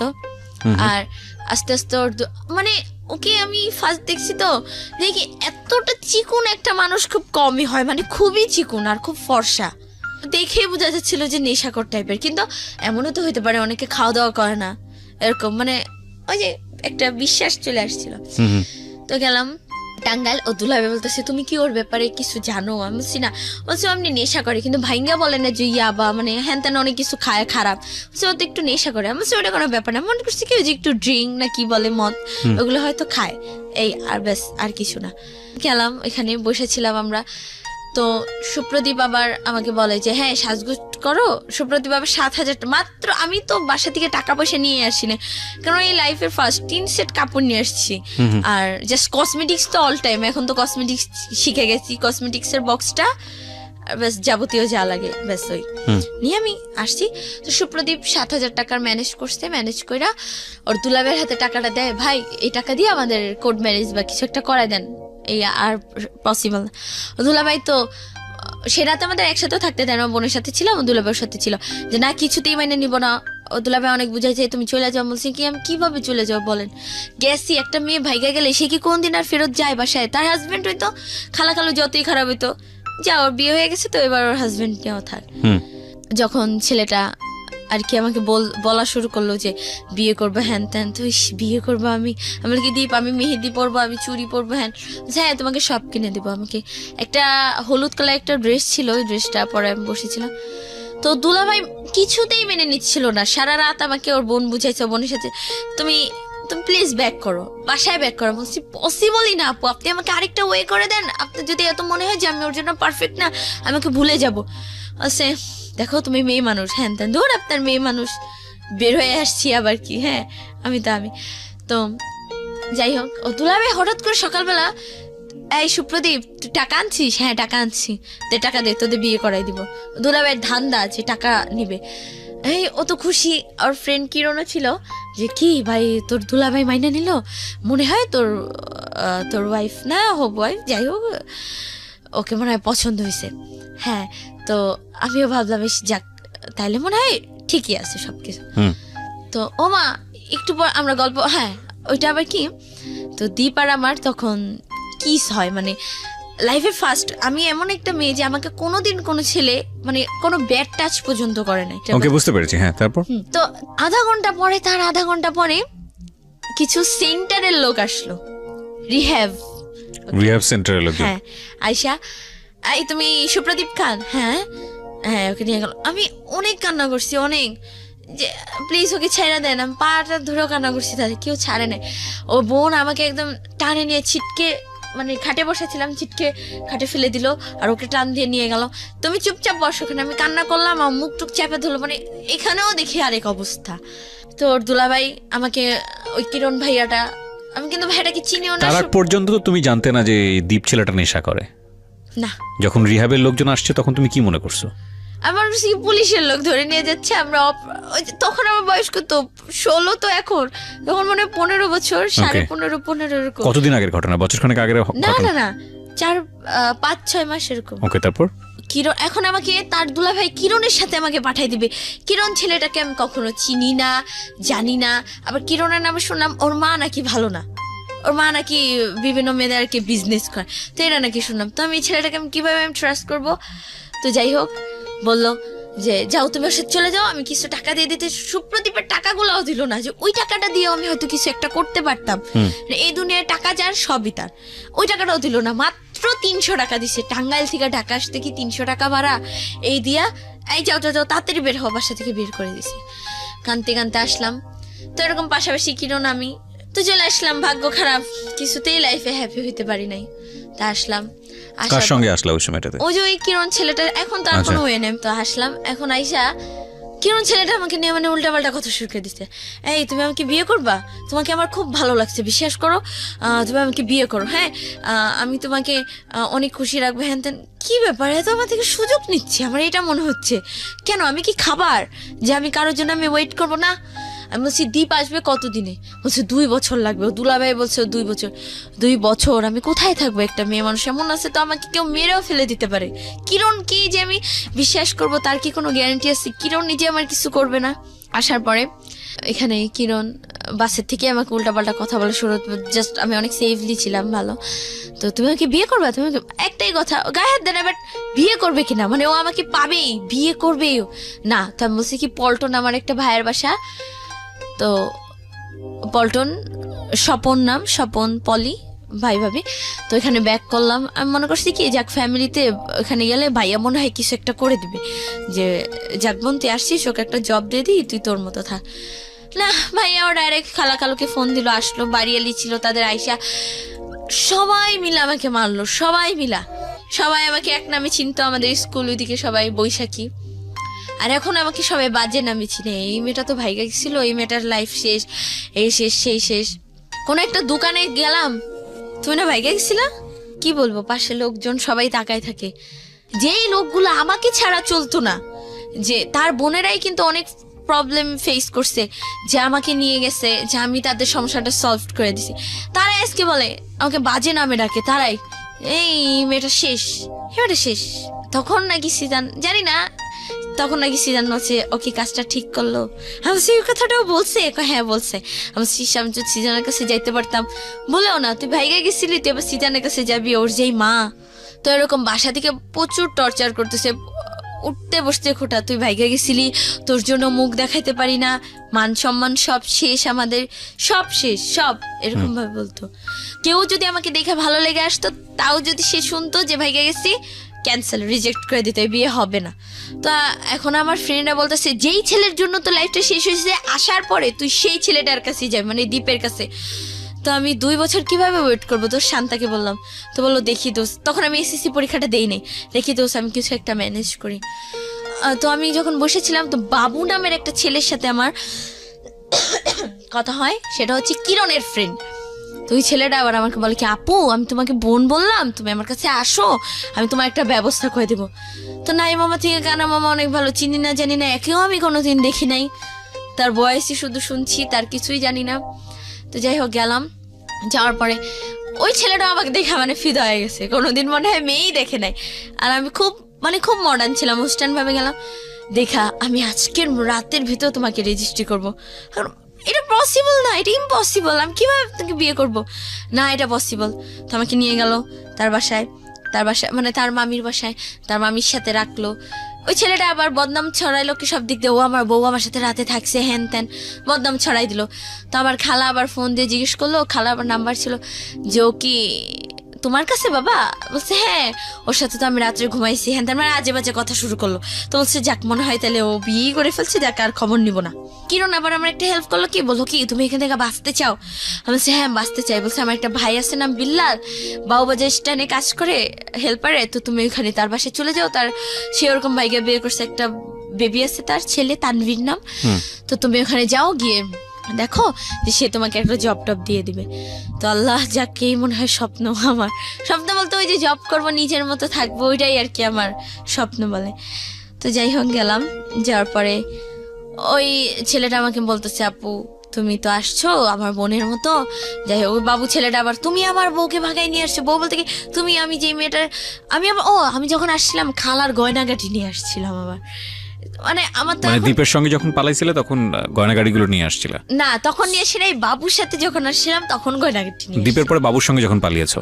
পালাই নাই, মানে তাহলে? যে হেল্পের জন্য আশ্রয় দেবে, পালানো বলে না, মানে চলে আসছিলাম একটা হেল্পের। থাকবো না খালার সঙ্গে? হ্যাঁ থাকবো না। তো এটা ওই- এক ধরনের বাসা থেকে বের হয়ে যাওয়াই তো। হ্যাঁ ওই পালাই যাওয়াই বলে। ওকে, তো এটার সময় খালার বাড়ি থেকে তার সব গয়নাগাটি নিয়ে এখানে আসি। একটা বিষয় নোট করবেন প্রিয় শ্রোতা, ওর লাভ বলেন বা বয়সন্ধিকালের এক ধরনের এফেকশন বলেন, ইমোশন বলেন, সেটা ছিল মূলত সেজানের প্রতি। সেজান না কি, জিসান, সিজানের প্রতি। সেজানের থেকে টার্ন করলো হলো দ্বীপের প্রতি, সুদীপ বা সুপ্রদীপ। সুপ্রদীপ, এই দ্বীপের প্রতি। এবং দ্বীপটা আলটিমেটলি ওর সে অর্থে লাভ ছিল না, কারণ ওর বাসার মধ্যে যত ধরনের প্রবলেম হচ্ছিল সেই প্রবলেমগুলো থেকে বের হওয়ার জন্য সামহাও দ্বীপকে আশ্রয় মনে করতো এবং দ্বীপ ওকে মোটিভেট করছিল সেই জায়গাটি থেকে। এই জায়গাটা থেকে বের হয়ে আসার পরে ওর লাইফে সবচেয়ে বড় দুর্ঘটনাটা যেটা বলা হয়, সারাউন্ডিংয়ে ও কালার হয়ে গেল, যেটা হয় আমাদের সমাজে।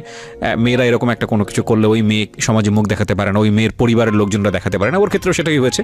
এবং তখনও এসকেপ করার চেষ্টা করছিল যে বাসা থেকে যেভাবেই হোক না কেন আমাকে বের হয়ে গিয়ে একটা মানে নিঃশ্বাস নেওয়ার মতো একটা জায়গায় থেকে আমাকে একটা সুন্দর জীবনযাপন, যদি আমি একটু হলেও নিঃশ্বাস নিতে পারি। তো সেই জন্য সে আরেকটা ছেলের হাত ধরলো, এবং সেই ছেলেটা মোটেও তার লাভ ছিল কিনা আমি জানি না, তবে ছিল কি না লাভ ছিল না। এবং সেই ছেলেটার কাছে যখন সে আসলো তখন সে খালার গয়নাগাটি সাথে করে নিয়ে আসলো। কত টাকার গয়নাগাটি বা কি নিয়েছিলে তুমি? 2 লাখ টাকার গয়না হবে। ওই গয়নাটার কথা শুনেই মানে ছেলেটা আরো পাগল হয়ে গেছে। মানে বিষয়টা দাঁড়ালো এরকম যে ওর খালার বাসায় কোনো রকম তাও থাকতে পারতো, কিন্তু এই গয়না চুরির পরে সে যে থাকতে পারবে না বা তার অবস্থা যে আরো বেশি জটিল হবে এটা খুব সহজেই অনুমেয়। তো গয়না চুরি করে তুমি গেলা বাবুর কাছে, তারপর? গয়না চুরি বলতে ওই যে নিয়ে গেলাম, যে এখন তো ওই ভাইটা বলছে আমাকে একটা আশ্রয় দেবে, হয়তো ওই গয়নাগাটি বিক্রি টিক্রি করে হয়তো কয়েকদিন নিজেকে চালাইলাম, তারপর যখন জব হয়ে যাবে বা কিছু একটা হবে, মানে আমার ধারণা ছিল ওরকম যে হবে, যে নিজেকে চালাইতে পারবো। তো ওই ছেলেটাই আরো চোরের উপরে বাটপারি আর কি বলে, ওই ছেলেটাই আর কি চাচ্ছে যে ফিটিং দেওয়া হলে আমার গয়নাগুলো নিয়ে যাবে। মানে এখন ওই ছেলেটার টার্গেট আগে ছিলাম আমি, আমাকে তো পাই নাই, এখন মানে গয়নাগুলোর উপরে টার্গেট, ওই গয়নাগুলোর জন্য আর কি আমি পিছে ছাড়তেছে না। এখন এই গয়না দেখেই আমাকে বিল্লাল বউ আর কি নাকি আশ্রয় দিছে, এটা আমি জানছি। তো দেয়, এখন তাদের লোভ, আমার খালার 2টা বালা ছিল, চেন, মোটামুটি অনেক কিছুই ছিল, 2 লাখ টাকার গয়না।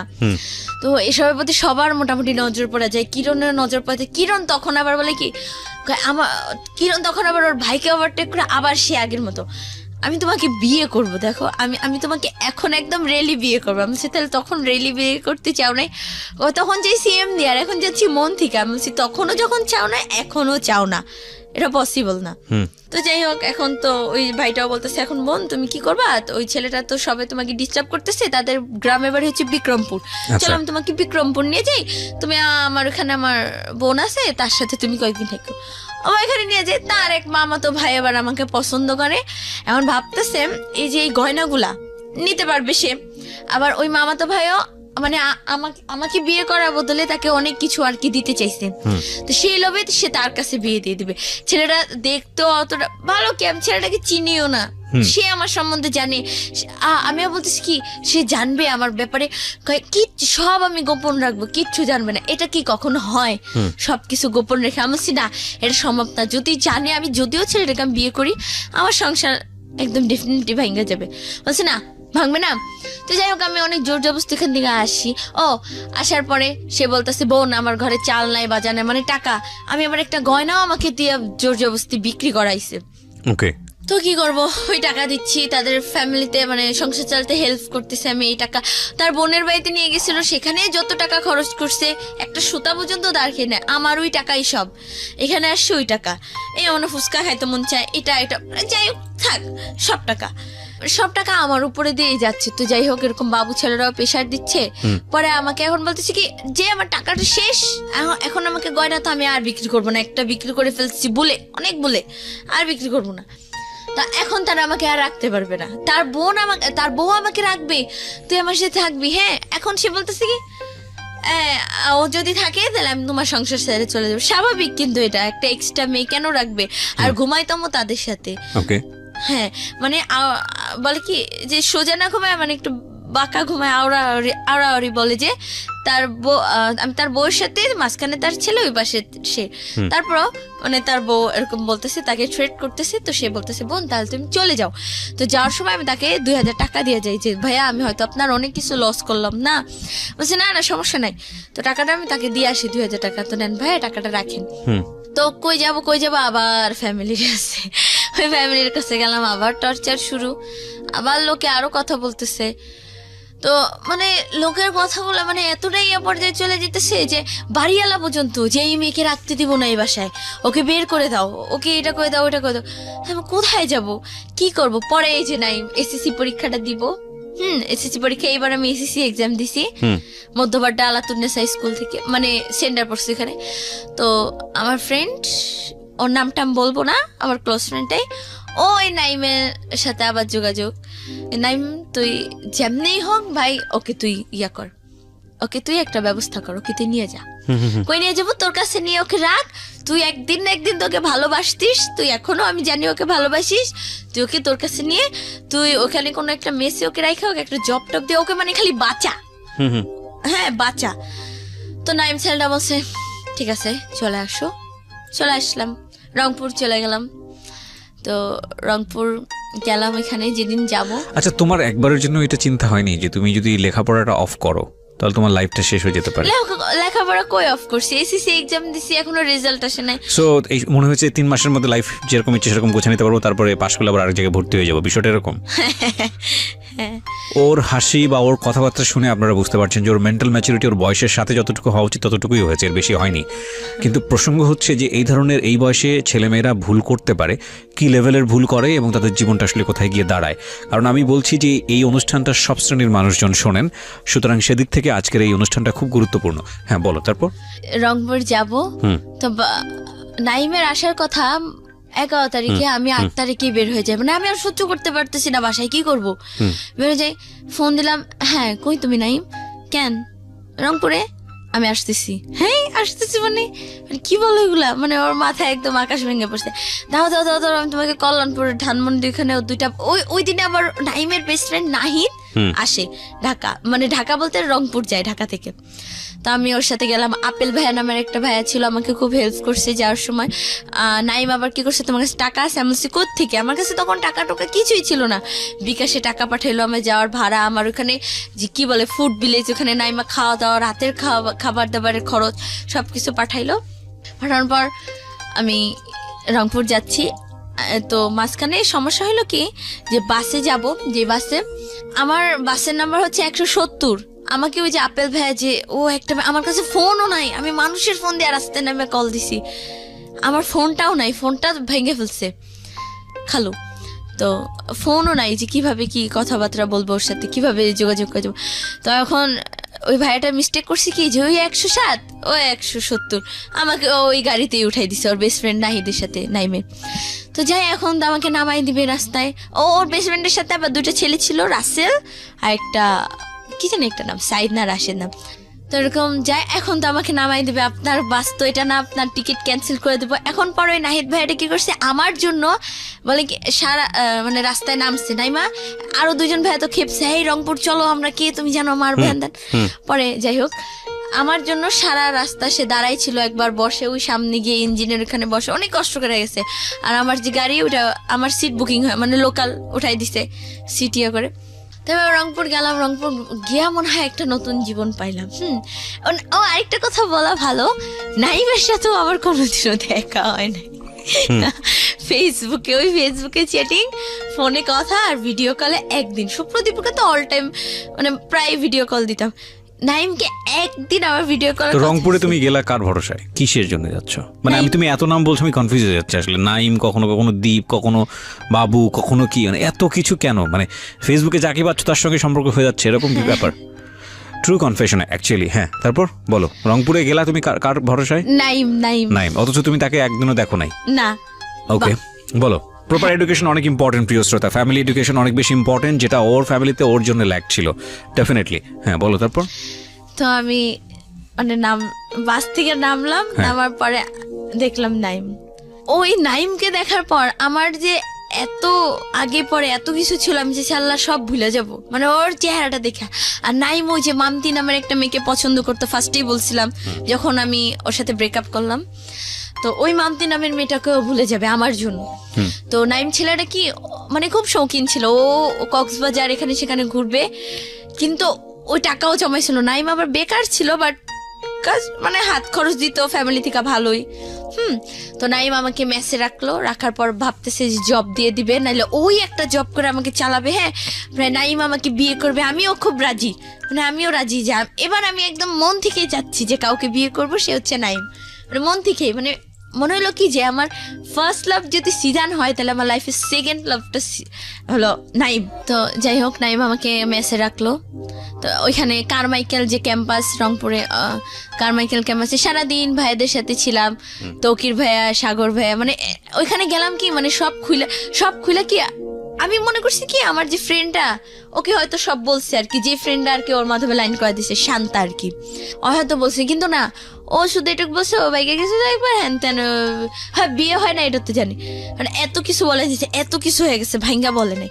তো ও আবার বলছে কি, থাক, আমার ফ্রেন্ডদেরকে এত কিছু বলা লাগবে না, শুধু এটাই বলবো তোমার ফ্যামিলি থেকে একটু টর্চার করতো, তুমি লাইফের ফার্স্ট কারোর সাথে ভাইগা আসছো, সেটা হলাম আমি নাইম। এটা, আর আমি তোমাকে বিয়ে করবো 6 মাসের মধ্যে, তোমাকে আমি খালি ডিপ্লোমাটা শেষ করে বিয়ে করবো। তো আমিও খুব খুশি যে যাক, এখন মনে হয় একটা পারফেক্ট ছেলে পাইলাম এখন। তো কপালে জোরে তারে হারাইলাম যে সারাদিন কারমাইকেল ক্যাম্পাস, মানে ছেলেটা এখন আমাকে ফার্স্টে যখন গেছি নিজস্ব মেসে তুলে দিতে পারে নাই, কোথায় রাখবে, এর পায়ে ধরতেছে। আপু এখানে মেয়েদের এক্সট্রা হোস্টেল বলে, যে আপু একে একদিন রাখেন, আপু একে, ছেলেটা নাইম ছেলেটা যদি পারতো আমার একটা, সেই রংপুর কেউ জানতো না যে আমি গেছি ওইখানে, আমাকে কিছু খারাপ কিছু একটা করে আমাকে মেরেও ফেলে দিতে পারতো, কিন্তু না, ছেলেটা আমাকে সত্যি ভালোবেসে ফেলছিল নাইম। এদিকে হলো কি, ওই সুপ্রদীপ ছেলেটা যে চলে আসলো রিহ্যাব থেকে, 3 মাস পরে আসলো। আইসা ওই যে আমাদের যে গ্রুপে মিট হইছে, ওই গ্রুপ থেকে আমার নাম্বারটা নিল নাইম।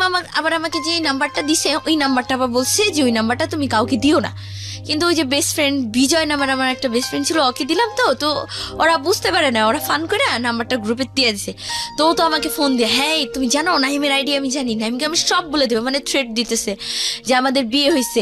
আমি বলছি কই আমাদের বিয়ে হয়েছে, আমাদের তো বিয়ে হয় না। কেউ আমি বলবো, ছেলে মানুষের মন বুঝো তো, জেলাস ফিল হবে, তোমাকে ছেড়ে দিবে, ভালো লাগবে। তখন আমি নাইমকে বললাম, নাইম আবার ওই এডিক্টেড মেয়েটার সাথে আমাকে রাখতেছে। মেয়েটার বিহেভিয়ার, মানে আমি চাচ্ছিলাম কি যে এখন একটা খোলামেলা একটা জীবন, যে এখন আমার লাইফে কোনো শাসন থাকবে না, মানে কোনো পেইন থাকবে না, কোনো প্যারা থাকবে না, একদম সিম্পলি একটা স্বাভাবিক একটা মেয়ের লাইফটা যেমন হয় সেরকম। মানে 1-2 মেসে রাখলো, পরে আর দেখতেছে আর মেসে রাখাটা পসিবল হচ্ছে না নাইম। পরে ওই এডিক্টেড মেয়েটা একটা বাসা ভাড়া নিয়ে থাকলো। মানে কি বলবো, ওই মেয়েটার সাথে যখন আমি রাত্রে ছিলাম, নাইম আমাকে রেখে আসলো। ওই মেয়েটা, তার হাজবেন্ড বাইরে থাকে, সে বাইরে থাকে, সে রাতে একটা ছেলে ডাকে আনছে ঘরে, তার সাথে আমার সামনে উল্টাপাল্টা শুরু। এখন আমার তো ফোন না, এখন আমি কি করবো, আমি বলতেছি কি আপু, এখন আমার ঘরে থেকে যে বের হবো, তাও আমি কি বলবো।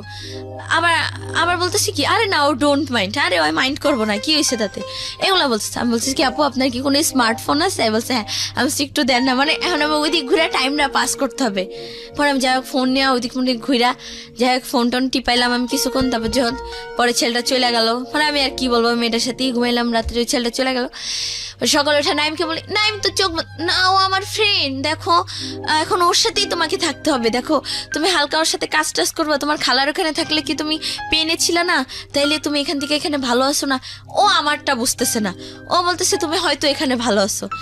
আর নাইমের আবার একটু রাগ বেশি, আর শ্বাসকষ্ট সমস্যা কিছু হইলে আমি হাত কাটলাম, কিন্তু আমি যদি আবার ক্ষতি করতে চাই ওর হাত পা কাটে আসে, মানে ওর জন্যই পারলাম না কিছু, নাহলে আমি যাই হোক, পরে আমি মেয়েটার সাথে আমি কিছুতেই থাকবো না। আর সুপ্রদীপ আইসাও থ্রেড দিতেছে। পরে আমি নাইমকে বললাম কি নাইম এরকম এরকম সুপ্রদীপের সাথে আমার বিয়ে হয়েছে। বলে কি নাইম মানে তো স্টক করে একদম, কি? আমি বলছি হ্যাঁ সুপ্রদীপের বিয়ে হয়েছে, আমি চলে যাবো। বদনাম যে ওর সাথেই গেছিলাম, থাকা ওর সাথেই চলে যাই। তো যাই হোক গেলাম, তো সুপ্রদীপ আমাকে নাইম টাকা দিল, আবার টাকা পয়সা দিয়া আমাকে বাসের টিকিট কেটে দিল। যাওয়ার সময় আমার দিকে একটু ফিরা তাকাইলেই কষ্ট লাগে, মানে ও কান্না করে, সাগর ভাই সবাইকে জয় ধরে কান্দাছি, ভাইয়া আমি চলে যাব। সবাই এখন তো সবার কাছে যে হাইড রাখছে ব্যাপারটা, যে বলা যাবে না ওর এত কাহিনী। তো সাগর ভাই বলছে এই তুই যাবি কেন, তুই না বাইকে আসছিস, নাইমকে বিয়ে করবি। আরে বিয়ে খাই না কতদিন রে, হ্যাঁ কত একটা মজা। কিরে তুই যাবি কেন? আমি বলছি সাগর ভাই আমার না যাইতে হবে, আমার ফ্যামিলির কথা মনে পড়ছে। মিনাজ ভাই জিজ্ঞেস করতেছে এই তুমি আর আনছো কেন, হ্যাঁ একটা মেয়ে আনছো এখন তুমি পাঠাই দিতেছো নাইম রে, ভুল বলছে। না বলে থাক ভাই ও যাক। গেলাম ঢাকায় গেলাম, ও সুপ্রদীপ বলতেছে তুমি আমার কাছে আবার তুমি আমার কাছে চলে আসো, আমি তোমার সব খরচ দিব, আমি তোমাকে বিয়ে করব। গেলাম, রংপুর থেকে ঢাকা আসতে অনেক টাইম লাগে, 8-9 ঘন্টা। রাত 11টার গাড়িতে উঠছি, সকাল 9টার সময় নামছি গাড়ি থেকে, পুরাই টায়ার্ড। আসলাম আবার বাবুবাজার আসলাম, বাবুবাজার আসা দীপকে ফোন দিলাম, দীপ কই তুমি? আসলো, আচ্ছা বলে কি আমি তো তোমাকে শুধু দেখতে চাইছিলাম, আমি তো তোমাকে আনতে চাইনি। এটা একটা কথা, এটা একটা কথা দীপ। আচ্ছা হ্যাঁ কি, আমি তোমাকে শুধু আনতে চাইছি, মানে দেখতে চাই, আমি তোমাকে আনতে চাই নাই তো।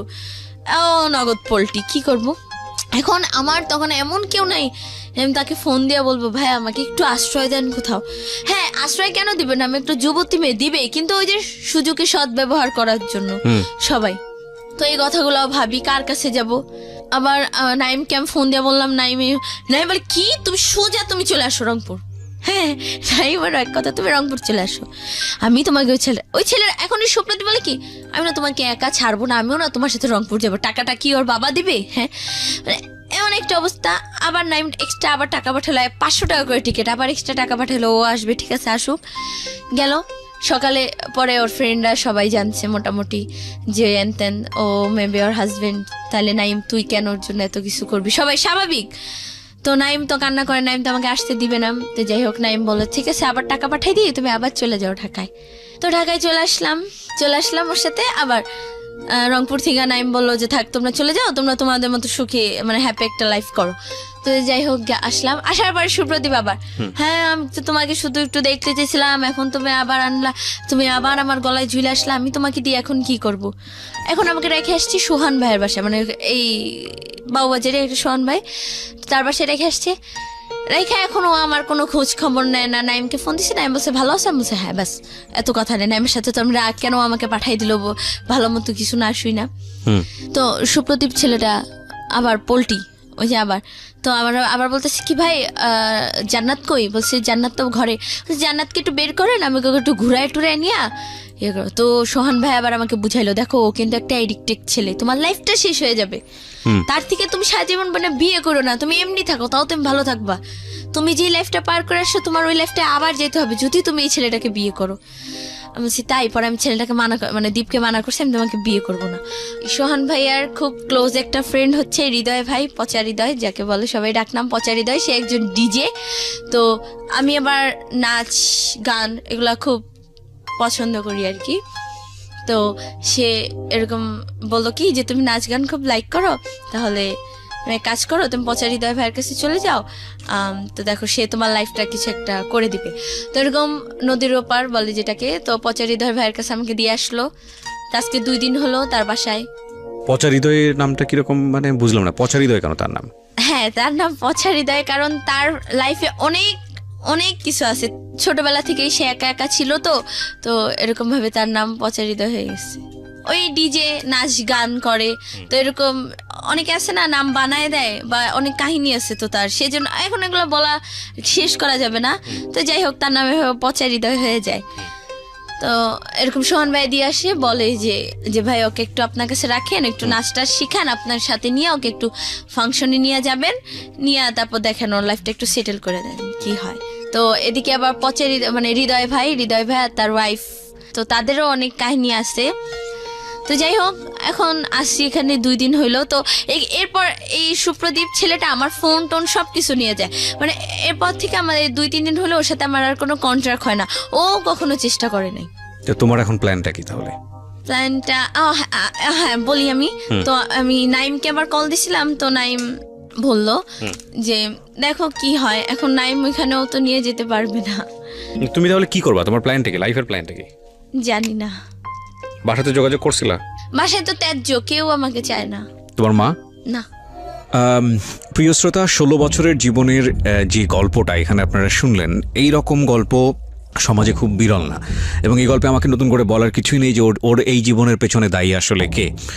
তবে এটা ঠিক যে ও যে পরিবেশে বড় হয়েছে সেই পরিবেশ অনেকখানি দায়ী, আর এই পরিবেশেও যে ছেলেমেয়েরা ভালো থাকে না বিষয়টা এরকম না।